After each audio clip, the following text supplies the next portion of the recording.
Karen screamed at the disabled veteran trying to park in the handicapped spot. That's my spot, you faker.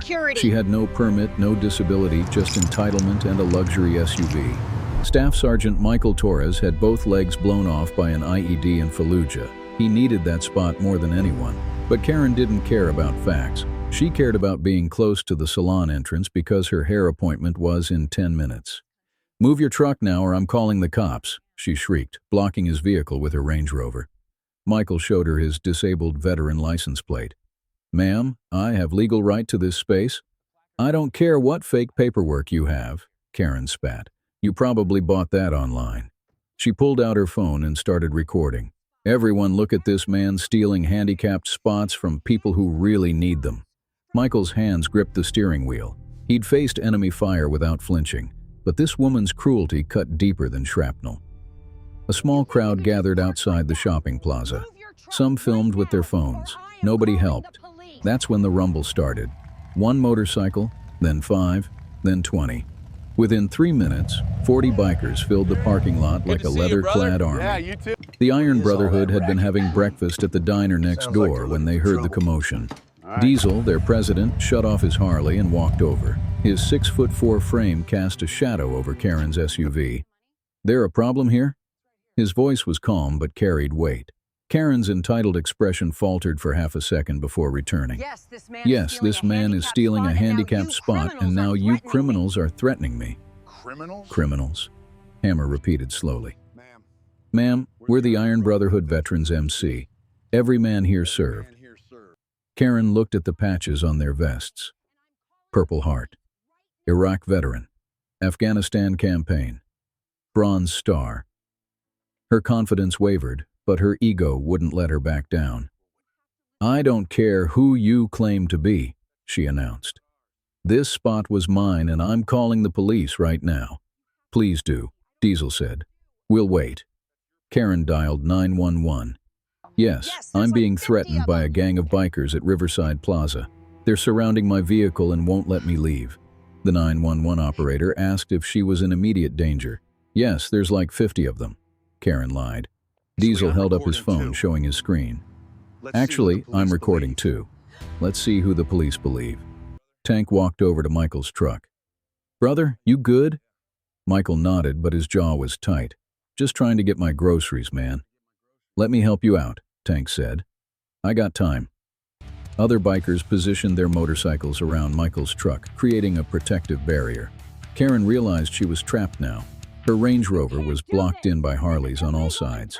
"You can't do this," she screamed. "This is illegal imprisonment." "We're just parked," Diesel said calmly. "On public property, where we have every legal right to be." Snake checked his phone. "Boss, she's gone viral already. Someone posted her rant about fake disabled vets." He showed Diesel the video. Over 50,000 views in 4 minutes. Comments were brutal. "This is Karen from Riverside. She scammed a children's charity last year," someone commented. "She's tried this parking lot scam before," another wrote. "Claims every handicapped spot near her salon." Karen's phone exploded with notifications. Her Facebook, Instagram, Twitter, all blowing up. Police arrived 8 minutes later. Officer Chen stepped out, saw the bikers, and smiled. "Diesel, should have known you'd be involved." "Hey, Chen, just protecting a brother." Diesel shook his hand. Karen ran to the officer. "Arrest them. They're threatening me and blocking my car." Officer Chen walked over to Michael's truck. When he saw the disabled veteran plates and Michael in the driver's seat, his expression changed. "Sir, thank you for your service," Chen said, saluting. Michael returned the salute. "Just wanted to get groceries, officer." Chen turned to Karen. "Ma'am, this veteran has legal right to this space. Do you have a handicapped permit?" "I don't need one," Karen insisted. "I was here first." If you believe bikers are good people, subscribe to this channel and show us your support. "That's not how handicapped parking works," Chen explained patiently. The law is clear. "The law is clear. But my hair appointment," Karen started.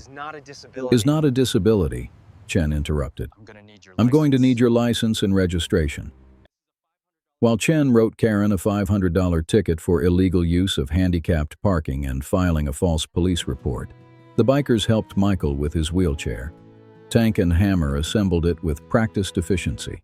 These men knew wheelchairs. Many had brothers who needed them. How long you been out? How long you been out? Tank 3 asked years. Michael. 3 years, still getting used to civilian life. It's harder than combat sometimes, Hammer agreed.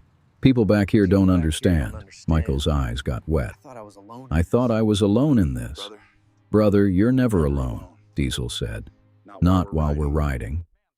Karen's ticket turned into something worse when Officer Chen discovered her registration was expired and she had an outstanding warrant for unpaid parking violations. Ma'am, I'm going to need you to step out of the vehicle. Karen's face went from red to white. You can't be serious. 17 unpaid parking tickets, Chen said. That's a warrant. The bikers watched as Karen was handcuffed and placed in the police car. Her Range Rover was towed. Her hair appointment was definitely canceled. Officer, before you go, Diesel said. We'd like to escort our brother to do his shopping. Chen smiled. I think that's a great idea. 40 bikers walked through the grocery store with Michael. The manager tried to say something about no motorcycles inside until he saw the situation. Then he personally helped Michael shop.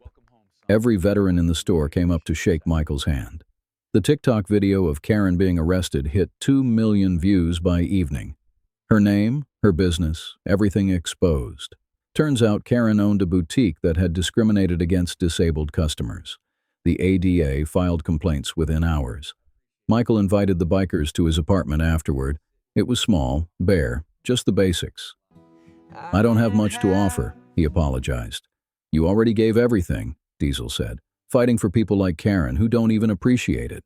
Michael broke down then. I lost my legs for this country and people like her call me a faker. The bikers gathered around him. No judgment, just brotherhood. How often does this happen? Tank asked. More than you'd think, Michael admitted. People see the disabled plates and assume I'm scamming the system. Not anymore, Diesel decided. What do you mean? You're under protection now, Diesel explained. You need groceries? Call us. You need anything? We're there. I can't ask you to, Michael started. You're not asking, Hammer interrupted. We're volunteering. That night, the Iron Brotherhood made Michael an honorary member. They gave him a vest with patches that told his story. USMC Fallujah, Purple Heart, protected by Iron Brotherhood. This means something in our world, Diesel explained. You wear this, everyone knows your family. Michael looked at the vest with tears streaming down his face. I haven't felt like I belonged anywhere since I got home. You belong with us, Tank said. Brothers take care of brothers. The story went national. News channels picked it up. Karen became the face of entitled Americans who disrespect veterans. Her boutique closed within a week. Her husband divorced her. She lost everything because she couldn't show basic human decency. But Michael gained everything. The Iron Brotherhood set him up with VA resources he didn't know existed. They helped him get therapy for PTSD. They made sure he never shopped alone again.